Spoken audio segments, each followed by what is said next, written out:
안녕하세요. 들어서 세계 속으로입니다.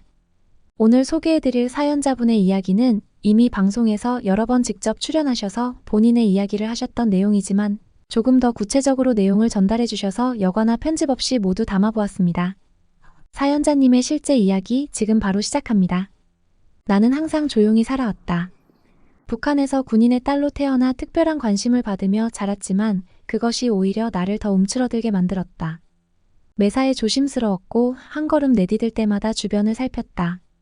그런 내가 탈북을 결심하기까지 얼마나 많은 고민과 두려움을 겪었는지 아마도 아무도 모를 것이다. 그날 나는 평소와 다름없이 집을 나섰다. 하지만 내 가슴속에는 이미 돌이킬 수 없는 결심이 자리 잡고 있었다.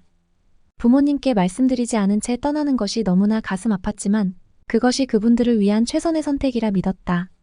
알려드리면 분명 말리실 테고 그러다 당국에 발각될지도 모른다는 두려움이 나를 짓눌렀다. 국경을 넘기 전 마지막으로 우리 집을 돌아보았다. 창문 너머로 보이는 어머니의 모습에 눈물이 났지만 나는 재빨리 고개를 돌렸다. 언젠가 더 나은 세상에서 다시 만나리라는 희망을 가슴에 품고 발걸음을 옮겼다.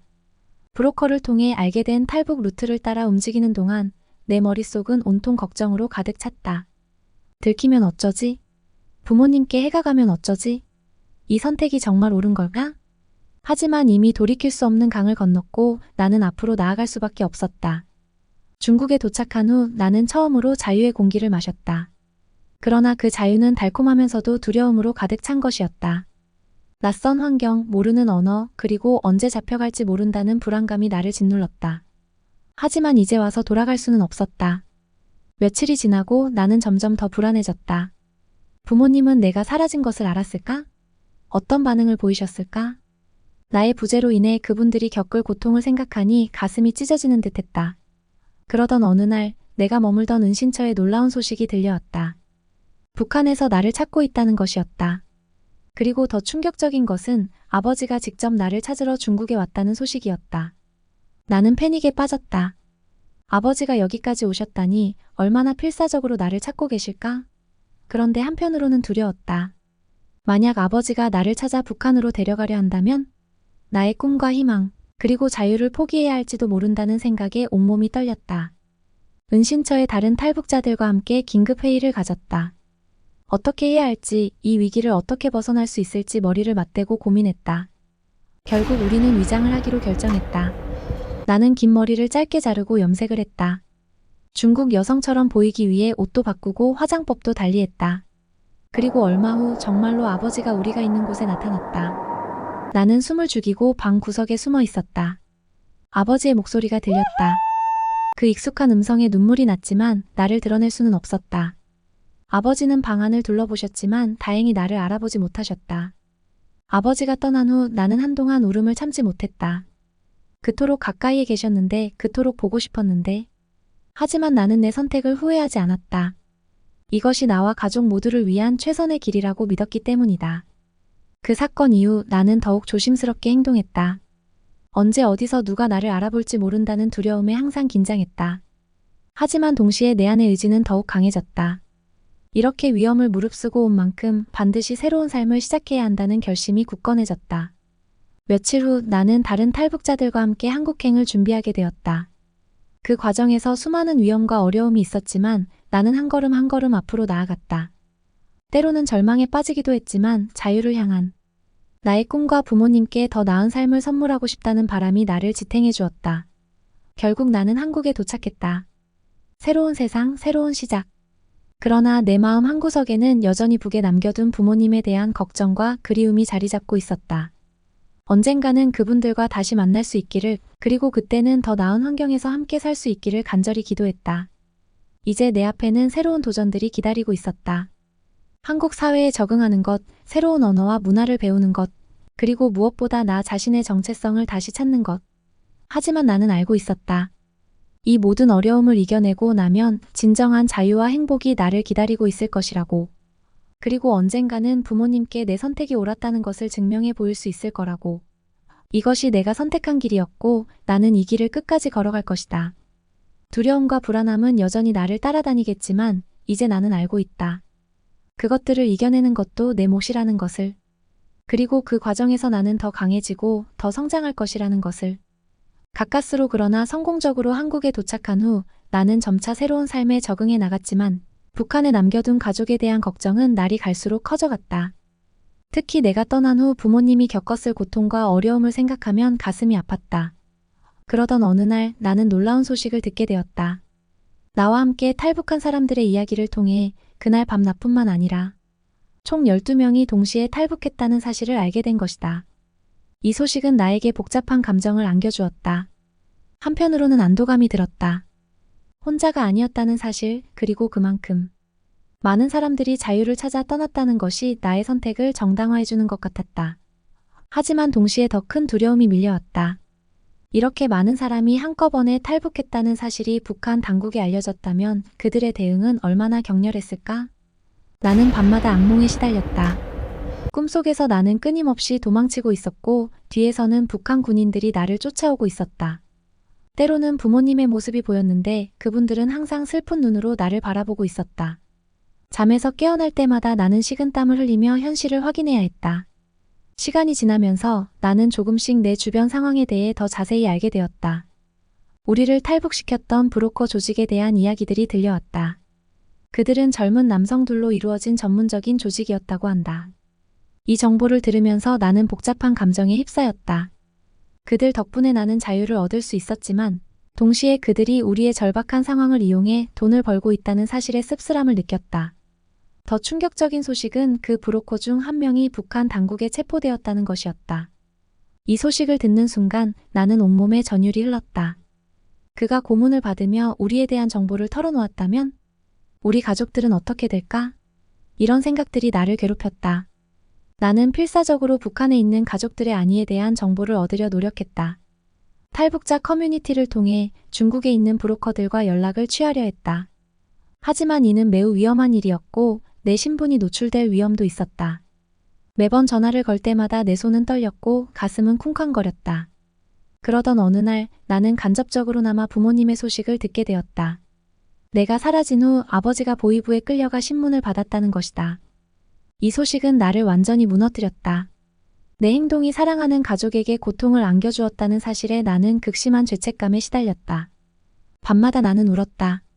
자유를 찾아 떠났지만 그 대가로 가족들이 겪어야 할 고통을 생각하면 내 선택이 옳았는지 의심이 들었다. 때로는 다시 북한으로 돌아가 모든 것을 원래대로 되돌리고 싶다는 생각까지 들었다. 하지만 그것이 불가능하다는 것을 알았기에 나는 더욱 괴로워했다. 이 시기에 나는 깊은 우울증에 빠졌다. 매일 아침 눈을 뜨는 것조차 고통스러웠다. 새로운 삶에 적응하려는 노력도 중단되었고 나는 점점 세상과 단절되어 갔다. 하나원에서 만난 다른 탈북자들이 걱정하며 다가왔지만 나는 그들의 호의도 받아들이기 힘들어했다. 그러나 시간이 지나면서 나는 서서히 내 상황을 받아들이기 시작했다.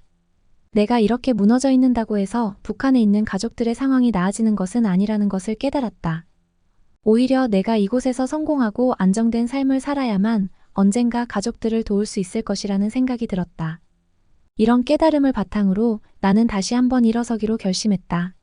한국어 공부에 더욱 매진했고 직업훈련 프로그램에도 참여하기 시작했다. 내 목표는 명확했다. 이곳에서 성공해서 언젠가는 부모님을 이곳으로 모셔오는 것. 그리고 그때까지 최선을 다해 살아가는 것. 물론 여전히 불안과 두려움이 나를 괴롭혔다. 특히 밤이 되면 북한에 있는 가족들 생각에 잠을 이루기 힘들었다. 하지만 이제는 그 불안을 피하지 않고 정면으로 마주하려 노력했다. 상담을 받기 시작했고 명상을 통해 마음의 평화를 찾으려 노력했다. 점차 나는 다른 탈북자들과도 더 가까워졌다. 그들과 이야기를 나누면서 내가 겪는 고통이 나 혼자만의 것이 아니라는 걸 깨달았다. 우리 모두가 비슷한 아픔을 안고 살아가고 있었고 그렇기에 서로를 더 잘 이해하고 위로할 수 있었다. 특히 나와 비슷한 시기에 탈북한 사람들과의 대화는 큰 위로가 되었다. 우리는 함께 탈북한 12명의 운명에 대해 이야기를 나누곤 했다. 어떤 이들은 무사히 한국에 도착했고 어떤 이들은 중국에서 체포되어 북송되었다는 소문도 있었다. 이런 이야기들을 들으면서 나는 다시 한번 내가 얼마나 운이 좋았는지를 실감했고 동시에 그렇지 못한 이들에 대한 미안함과 연민을 느꼈다. 시간이 흐르면서 나는 조금씩 한국 사회에 적응해 나갔다. 처음으로 아르바이트를 시작했고 그 돈으로 작은 원룸을 얻어 독립했다. 비록 작고 초라한 공간이었지만 그곳은 내게 자유의 상징이었다.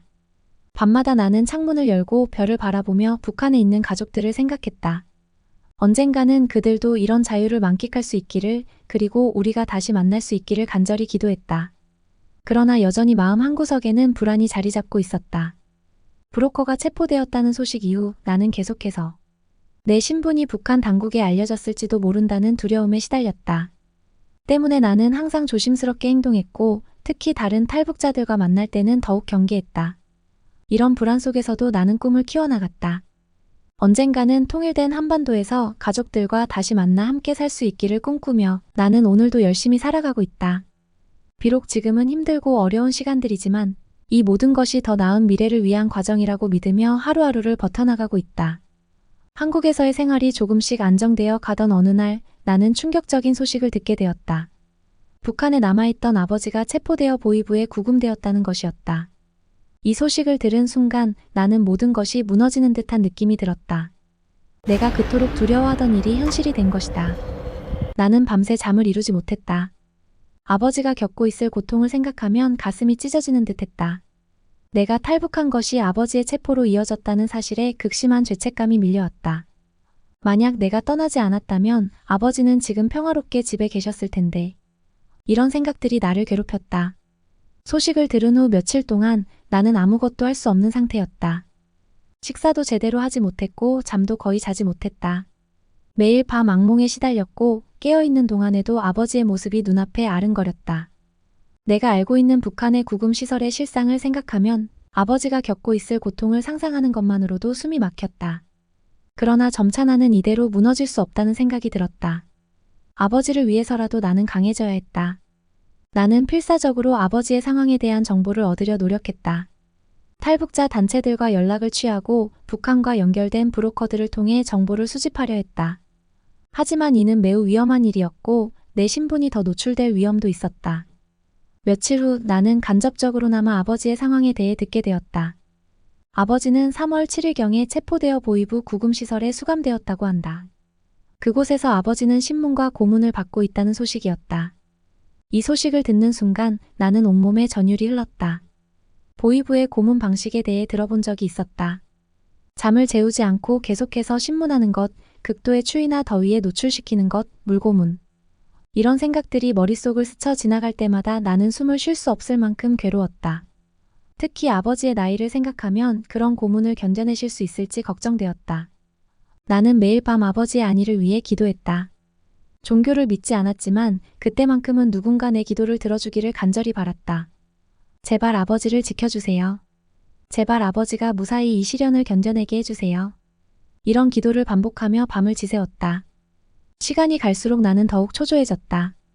아버지의 상황이 어떻게 변하고 있는지, 언제까지 그곳에 계셔야 하는지 아무것도 알 수 없었다. 이런 불확실성이 나를 더욱 괴롭혔다. 때로는 직접 북한으로 돌아가 아버지를 구해내고 싶다는 충동적인 생각이 들기도 했다. 물론 그것이 불가능하다는 것을 알았지만 그만큼 절박한 심정이었다. 그러던 어느 날 나는 놀라운 소식을 듣게 되었다. 아버지가 4월 11일경에 석방되었다는 것이다. 한 달이 넘는 시간 동안 구금되어 있었던 것이다. 이 소식을 듣는 순간 나는 안도의 한숨과 함께 눈물을 쏟아냈다. 아버지가 무사히 풀려나셨다는 사실에 감사했지만 동시에 그 한 달 동안 아버지가 겪으셨을 고통을 생각하면 가슴이 아팠다. 아버지의 석방 소식을 들은 후 나는 더욱 열심히 살아야겠다고 다짐했다. 아버지가 그 고통을 견뎌내신 것처럼 나도 이곳에서의 어려움을 이겨내야 한다고 생각했다. 그리고 언젠가는 아버지를 이곳으로 모셔와 더 나은 삶을 살 수 있게 해드리겠다는 결심을 했다. 그러나 아버지의 석방 이후에도 내 마음속 불안은 완전히 사라지지 않았다. 언제 또다시 체포될지 모른다는 두려움, 그리고 내가 떠난 후 가족들이 겪어야 할 감시와 차별에 대한 걱정이 나를 괴롭혔다. 매일 밤 잠들기 전 나는 북쪽 하늘을 바라보며 가족들의 안전을 기원했다. 이 시기를 겪으면서 나는 더욱 강해졌다. 아버지가 그 고통을 견뎌내신 것처럼 나도 이곳에서의 어려움을 이겨낼 수 있다고 믿게 되었다. 그리고 언젠가는 이 모든 고통이 끝나고 우리 가족이 다시 만날 수 있을 거라는 희망을 품게 되었다. 동시에 나는 북한 체제의 잔인함에 대해 더욱 깊이 인식하게 되었다. 단지 딸이 탈북했다는 이유만으로 아버지를 그토록 가혹하게 대한 것에 대한 분노가 치밀어 올랐다. 이런 경험은 나로 하여금 북한의 인권 상황 개선을 위해 무언가를 해야겠다는 결심을 하게 만들었다. 나는 조금씩 내 경험을 다른 사람들과 나누기 시작했다. 처음에는 두렵고 부끄러웠지만 내 이야기가 다른 사람들에게 북한의 실상을 알리는데 도움이 될 수 있다는 생각에 용기를 냈다. 탈북자 단체의 모임에 참석하여 내 경험을 공유하고 때로는 학교에 가서 학생들에게 북한의 현실에 대해 이야기하기도 했다. 이 과정에서 나는 많은 사람들의 지지와 응원을 받았다. 그들의 따뜻한 말 한마디, 격려의 눈빛이 나에게는 큰 힘이 되었다. 동시에 나는 내가 겪은 고통이 헛되지 않았다는 생각을 하게 되었다. 내 이야기를 통해 더 많은 사람들이 북한의 인권 문제에 관심을 갖게 되고 변화를 위해 노력하게 된다면 그것만으로도 의미 있는 일이라고 생각했다. 그러나 여전히 밤이 되면 아버지에 대한 걱정이 나를 괴롭혔다.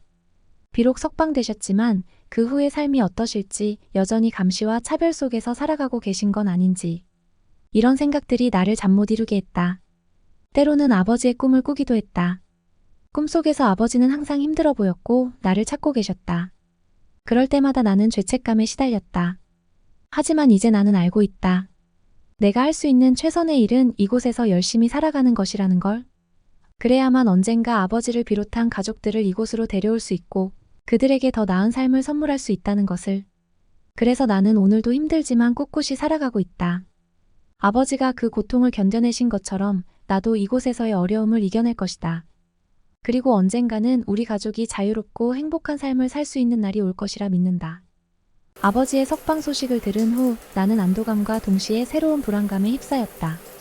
아버지가 풀려나셨다는 사실에 감사했지만 그 이후의 삶이 어떠실지 걱정되었다. 북한 사회에서 탈북자 가족이라는 낙인이 찍힌 채 살아가야 할 아버지의 모습을 상상하면 가슴이 아팠다. 그러던 어느 날 나는 또 다른 충격적인 소식을 듣게 되었다. 아버지가 나를 찾아 중국으로 왔다는 것이었다. 이 소식을 듣는 순간 나는 온갖 감정이 뒤섞인 채 어찌할 바를 몰랐다. 한편으로는 아버지에 대한 그리움과 보고 싶은 마음이 치솟았지만 다른 한편으로는 두려움이 밀려왔다. 만약 아버지가 나를 찾아 북한으로 데려가려 한다면 어쩌지? 내가 꿈꾸던 자유로운 삶을 포기해야 할지도 모른다는 생각에 온몸이 떨렸다. 나는 즉시 은신처를 옮기고 모든 연락을 끊었다. 아버지의 사랑을 의심하지 않았지만 북한 당국의 압박 때문에 어쩔 수 없이 나를 찾으러 오신 것은 아닐까 하는 생각이 들었다. 그래서 나는 더욱 조심스럽게 행동했고 외출도 최소한으로 줄였다. 며칠 후 나는 간접적으로 아버지의 행적에 대해 듣게 되었다. 아버지는 중국의 여러 도시를 돌아다니며 나를 찾고 계셨다고 한다. 심지어 내가 머물렀던 은신처까지 찾아오셨다는 소식을 들었다. 그때 나는 그곳을 막 떠난 직후였다.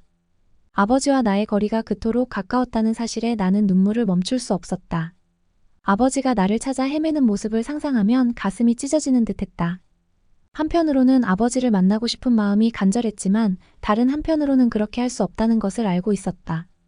만약 내가 아버지를 만난다면 그것은 아버지에게도 큰 위험이 될 수 있었다.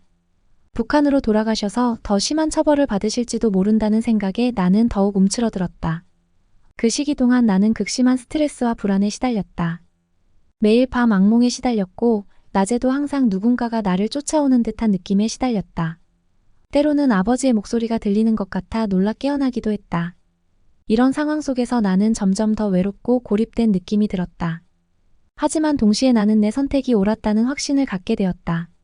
아버지가 이렇게까지 나를 찾으러 오셨다는 것은 북한에서의 상황이 정말 위험하다는 것을 의미하는 것은 아닐까? 이런 생각은 나로 하여금 더욱 강하게 살아야겠다는 의지를 갖게 해주었다. 시간이 흐르면서 아버지의 수색 활동에 대한 소식은 점차 줄어들었다. 아마도 더 이상 나를 찾지 못하고 북한으로 돌아가신 것 같았다. 이 사실에 나는 안도하면서도 동시에 깊은 슬픔을 느꼈다. 아버지를 다시 만나지 못할지도 모른다는 생각에 가슴이 아팠지만 이것이 우리 모두를 위한 최선의 선택이라고 믿으려 노력했다. 이 경험은 나에게 큰 영향을 미쳤다. 나는 더욱 조심스럽게 행동하게 되었고 동시에 내 삶의 목표를 더욱 확고히 하게 되었다. 언젠가는 자유로운 대한민국에서 성공해서 아버지를 비롯한 가족들을 이곳으로 모셔올 수 있기를 꿈꾸게 되었다. 그 후로 나는 더욱 열심히 공부하고 일했다. 한국어 실력을 키우고 직업 훈련을 받으며 이 사회에 적응하기 위해 노력했다. 때로는 힘들고 지치기도 했지만 아버지가 나를 찾아 헤매셨던 그 절실함을 생각하며 포기하지 않았다. 동시에 나는 북한에 남아있는 가족들을 위해 할 수 있는 일을 찾기 시작했다. 탈북자 단체들과 연락을 취하고 북한 인권 개선을 위한 활동에 참여하기 시작했다. 내 경험을 공유하고 북한의 실상을 알리는 일에 조금씩 참여하면서 나는 새로운 삶의 의미를 찾아갔다. 그러나 여전히 밤이 되면 아버지에 대한 그리움과 걱정이 나를 덮쳐왔다. 아버지가 무사히 북한으로 돌아가셨을지, 지금은 어떻게 지내고 계실지. 이런 생각들이 나를 괴롭혔다. 때로는 꿈속에서 아버지를 만나 긴 대화를 나누기도 했다. 꿈에서 깨어날 때마다 나는 눈물로 베개를 적셨다. 하지만 이제 나는 알고 있다. 내가 할 수 있는 최선의 일은 이곳에서 열심히 살아가는 것이라는 걸. 그래야만 언젠가 아버지를 비롯한 가족들을 이곳으로 데려올 수 있고 그들에게 더 나은 삶을 선물할 수 있다는 것을. 그래서 나는 오늘도 힘들지만 꿋꿋이 살아가고 있다. 아버지가 나를 찾아 헤매셨던 그 절실함을 생각하며 나도 언젠가는 아버지를 찾아 자유의 땅으로 모셔올 수 있기를 꿈꾼다. 그날이 올 때까지 나는 포기하지 않고 계속해서 전진할 것이다. 아버지가 그토록 나를 찾으셨듯이 나도 끝까지 희망의 끈을 놓지 않을 것이다. 한국에서의 삶이 조금씩 자리를 잡아가면서 나는 점차 내 과거와 현재 그리고 미래에 대해 깊이 생각하게 되었다. 탈북이라는 선택이 나와 내 가족에게 어떤 영향을 미쳤는지 그리고 앞으로 어떻게 살아가야 할지에 대해 끊임없이 고민했다. 처음 한국에 도착했을 때 나는 모든 것이 새롭고 낯설어 적응하는데 많은 어려움을 겪었다. 언어는 비슷했지만 사용하는 단어나 억양이 달랐고 사회 시스템과 문화적 차이도 크게 느껴졌다. 처음으로 지하철을 탔을 때의 당혹감, 처음으로 편의점에서 물건을 샀을 때의 어색함, 이 모든 것들이 나에겐 큰 도전이었다. 하지만 시간이 지나면서 나는 조금씩 이 사회에 적응해 나갔다. 한국어 학원에 다니며 언어 실력을 키웠고 직업훈련 프로그램을 통해 새로운 기술을 배웠다. 처음으로 아르바이트를 시작했을 때 받은 월급으로 작은 선물을 사서 하나원에서 만난 친구들에게 나눠주었던 기억이 아직도 생생하다. 그때의 작은 성취감이 나에게는 큰 힘이 되었다. 그러나 이런 적응 과정 속에서도 북한에 두고 온 가족들에 대한 그리움과 죄책감은 항상 나를 따라다녔다. 특히 아버지가 겪으셨을 고통을 생각하면 가슴이 무너지는 듯했다. 때로는 내 선택이 과연 옳았던 것인지 의심이 들기도 했다. 자유를 찾아왔지만 그 대가로 가족들이 겪어야 할 고통을 생각하면 나 자신을 용서할 수 없었다. 이런 복잡한 감정 속에서 나는 점차 북한 체제에 대해 다시 생각해보게 되었다. 한국에서 접한 자유와 민주주의 그리고 인권에 대한 개념들은 나로 하여금 북한의 현실을 새로운 시각으로 바라보게 만들었다. 내가 그토록 충성을 다했던 체제가 실은 얼마나 잔인하고 비인간적인 것이었는지를 깨달았다. 이러한 깨달음은 나에게 새로운 사명감을 안겨주었다. 나는 북한의 인권 상황 개선을 위해 무언가를 해야겠다고 결심했다. 처음에는 작은 일부터 시작했다. 탈북자 모임에 참석하여 내 경험을 나누고 때로는 학교에 초청되어 북한의 실상에 대해 이야기했다. 이런 활동들을 통해 나는 조금씩 자신감을 얻었고 내 이야기가 누군가에게 도움이 될 수 있다는 사실의 보람을 느꼈다. 그러나 이런 활동들이 늘어갈수록 나는 또 다른 두려움에 직면하게 되었다. 내가 공개적으로 활동할수록 북한에 있는 가족들이 위험해질 수 있다는 생각이 들었다. 이 딜레마 속에서 나는 많은 밤을 뜬 눈으로 지새웠다. 결국 나는 가능한 한 내 신분을 노출시키지 않으면서도 할 수 있는 일들을 찾아 나섰다. 한편 한국 사회에서 살아가면서 나는 새로운 형태의 차별과 편견에 직면하게 되었다. 많은 사람들이 탈북자에 대해 동정 어린 시선을 보내거나 때로는 불신의 눈초리를 보내기도 했다. 이런 경험들은 나를 더욱 강하게 만들어 주었지만 동시에 깊은 상처를 남기기도 했다. 그럼에도 불구하고 나는 포기하지 않았다. 오히려 이런 어려움들을 극복하면서 나는 더욱 단단해졌고 내 정체성에 대해 더 깊이 생각하게 되었다. 나는 탈북자이면서 동시에 대한민국 국민이라는 사실 그리고 언젠가는 통일된 한반도에서 살게 될 것이라는 희망을 가슴에 품었다. 시간이 흐르면서 나는 조금씩 성공의 길을 걸어가기 시작했다. 대학에 입학하여 공부를 이어갔고 졸업 후에는 작은 회사에 취직하게 되었다. 처음으로 내 이름으로 된 통장에 월급이 들어왔을 때의 그 기쁨은 말로 표현할 수 없었다. 이제 나는 경제적으로 조금씩 여유가 생기기 시작했고 그 돈으로 북한에 있는 가족들에게 송금을 하기 시작했다. 하지만 여전히 마음 한구석에는 채워지지 않는 빈자리가 있었다. 가족들과 함께 나누지 못하는 이 자유와 풍요로움이 때로는 나를 슬프게 만들었다. 특히 명절이나 가족들의 생일이 다가올 때면 나는 깊은 향수에 빠지곤 했다. 그럼에도 불구하고 나는 희망을 잃지 않았다.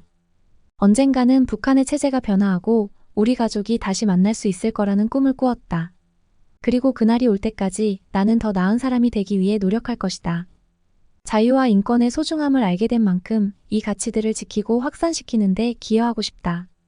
오늘도 나는 거울 앞에 서서 스스로에게 묻는다. 네가 선택한 이 길이 옳았니? 그리고 나는 조용히 대답한다. 그래, 비록 힘들고 아프지만 이 길이 옳았어. 그리고 앞으로도 계속 이 길을 걸어갈 거야. 이제 나는 더 이상 두려워하지 않는다. 과거의 아픔을 딛고 일어서 더 나은 미래를 향해 나아갈 것이다. 그리고 언젠가 가족들과 재회하는 그날 나는 당당히 말할 수 있기를 바란다. 보세요, 우리가 꿈꾸던 그 자유로운 세상에 우리가 서 있어요. 이것이 내가 탈북 후 겪은 삶과 그 속에서 얻은 깨달음이다. 아직도 가야 할 길이 멀고 넘어야 할 산이 높지만 나는 포기하지 않을 것이다. 왜냐하면 이제 나는 알고 있다. 진정한 자유는 그저 주어지는 것이 아니라 끊임없는 노력과 희생을 통해 얻어지는 것임을, 그리고 그 자유를 지키는 것 또한 우리 모두의 책임임을. 앞으로도 나는 계속해서 성장하고 배우고 도전할 것이다. 그리고 언젠가 통일된 조국에서 가족들과 재회하는 그날을 꿈꾸며 오늘도 나는 힘차게 하루를 시작한다. 사연이 끝이 났습니다. 구독자님들은 이번 사연 어떠셨나요? 어떤 사연보다 가슴에 와닿았던 것 같습니다. 정말 드라마 같은 사연을 전달해주신 사연자님 진심으로 감사합니다. 그럼 다음 영상도 기대 많이 해주시고 구독과 좋아요, 격려의 댓글 부탁드립니다. 감사합니다.